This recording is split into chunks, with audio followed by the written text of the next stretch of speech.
composer breaks down those barriers and makes it much easier to communicate and share designs. The secret sauce in this product, though, is the fact that it's associative. If you make a change in the design, you're making a change in the material and collateral. No other product on the market can do that. And while we're starting slowly, we're gaining significant momentum as our resellers begin to understand just how powerful and unique this product is. I've been on many calls with customers, and what I typically hear after about an hour and a half, and it typically comes from the graphics department, is, wow, there's nothing like this on the market. That's very encouraging.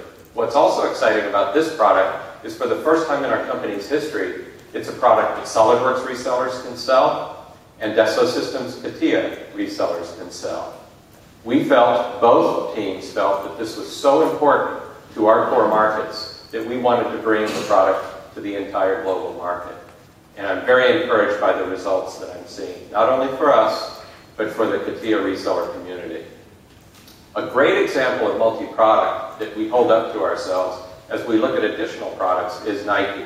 And you all know the Nike story. This is Bill Bowerman.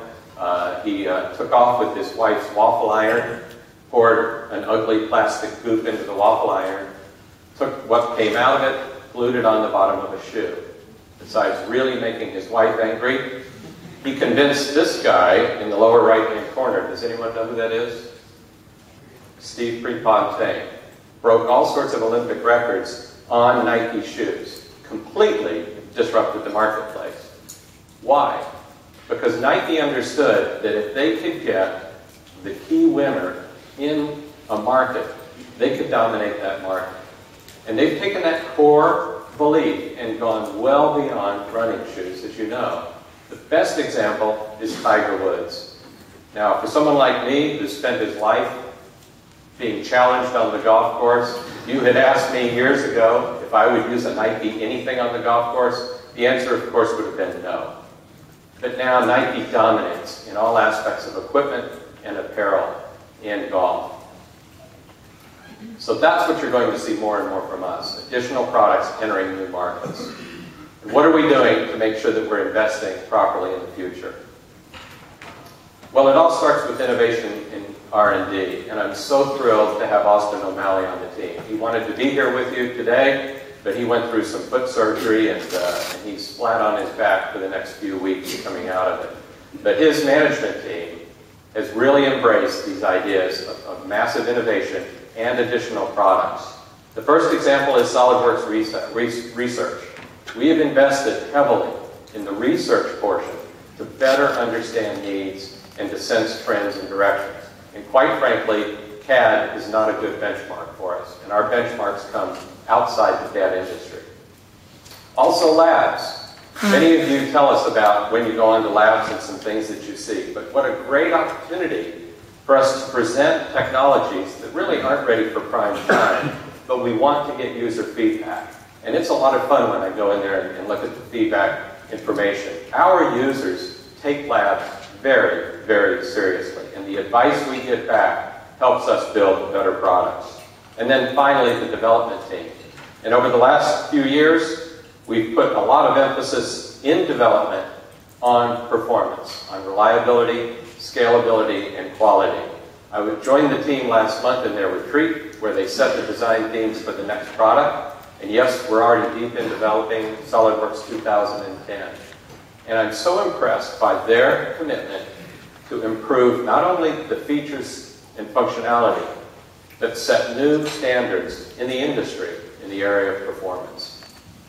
So where are we going in the business? We are going to continue to obsess on performance, predictability, and robustness. You don't fix that or address all the concerns in one release. This is something that will simply be part of our DNA forever.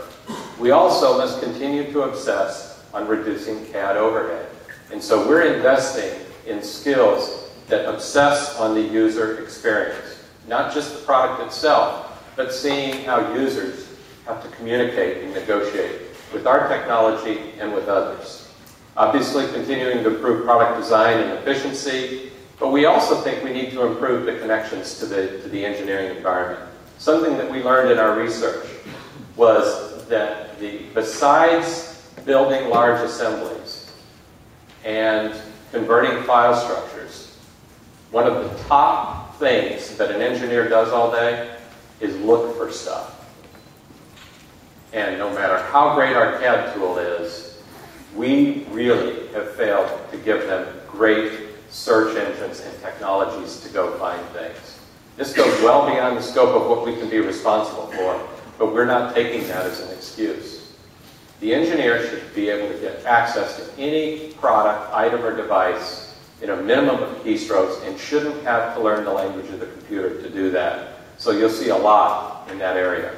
We're also going to take our products into new markets because, quite frankly, the productivity improvements that our customers enjoy are not the same in other markets. So you'll see an expansion into new markets. And then most significantly is we're going to do a better job of sharing technology with Dassault Systemes. This summer we announced that we were changing the name from SolidWorks to Dassault Systemes SolidWorks. And quite frankly, it got a big yawn in the marketplace, and I was very happy about that. The world didn't end. Cats didn't start sleeping with dogs. Life continued. Why did we do this? Why was this so important for Bernard and I to make this statement? It's because we have so much talent in our companies. And for the first 12 years of SolidWorks life inside of DS, we kept that talent separated by more than just a Chinese wall. And quite frankly, we really needed to in SolidWorks. We needed to establish our own brand identity. We needed to establish real trust and confidence with our customers. We needed a strong, sound infrastructure and a strong set of resellers. But we reached that mark. And it made perfect sense for Bernard and I to sit down and talk about how we can improve our collaboration. So teaming up means that we're going to do a better job of sharing experience. Quite frankly, the challenges that the largest enterprises in the world face are not all that different from the smallest designer or machine shop. Also ideas. It is really fun to get in a room with a bunch of people that you haven't worked with before and to start test one another on ideas. And the energy builds, and you just feel this momentum as people get encouraged when they discover that the things they want to do are very consistent with the things that others want to do. And then finally, sharing in technology. This does not mean that a SolidWorks reseller tomorrow will sell CATIA. Quite frankly, we need our brands to be strong in the markets that they serve. It would be arrogant of us to think that one product can fit everything. Our products need to be finely tuned to serve the needs of very different kinds of customers. That being said, there's no reason why we can't be sharing more technology underneath the covers so that we can do a better job of each serving our customers respectfully. A great example is BMW and Mini. If you have a Mini Cooper or have ever gone into a Mini Cooper dealer, there aren't BMW logos all over the place. You're not dealing with someone who drives a BMW. And you're part of a community of people who aren't obsessed on BMWs. You're buying a Mini for the experience. And Mini buyers are some of the most passionate customers in the world. But if you peel away the onion, you will find a lot of drivetrain components that they share with BMW. It's a great example of using core technology to help fulfill a very unique user experience. Our business is no different from that. So we're going to do a lot of very exciting things in the coming years together by sharing our experience, our ideas, and our technology. And I can't think of a more appropriate time than now to introduce my boss, CEO Bernard Charlez.